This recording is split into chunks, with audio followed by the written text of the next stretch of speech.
In the quaint village of Timberwell, there lived a boy named Ethan. Now, Ethan wasn't like any other boy in the village. He had bright, curious eyes that seemed to see beyond what everyone else saw.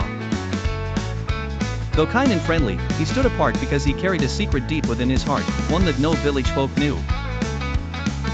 In Timberwell, there stood an ancient tree at the edge of the woods, a tree that cast long, whispering shadows and was believed by everyone to be cursed. Mothers would warn their children not to venture near, and fathers would shake their heads with grave nods when tales of the tree were spoken. But Ethan felt drawn to this tree, sensing something magical, something that whispered only to him. One starlit night, when the village fell silent under the watchful gaze of the moon, Ethan quietly slipped out of his home.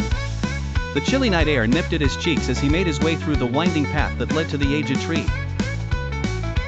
His heart beat with a mixture of anxiety and excitement, for he knew something extraordinary awaited. Finally, he reached the tree. It stood tall and majestic against the night sky. Ethan placed his small, trembling hand on its gnarled bark, and suddenly, the ground beneath him began to shiver and shake. To Ethan's astonishment, a hidden door creaked open at the tree's roots. This was no ordinary door.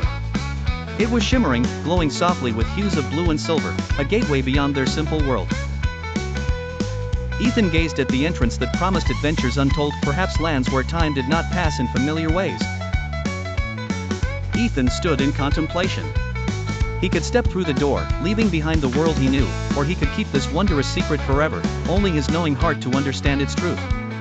He pondered the decision, feeling the weight of adventure and responsibility both tugging at him. And so the question remains, dear friends, did young Ethan choose to embrace the unknown, stepping through that magical door to discover new realms, or did he carefully tuck away the secret, safeguarding it within the confines of his heart and the friendly boundaries of Timberwell?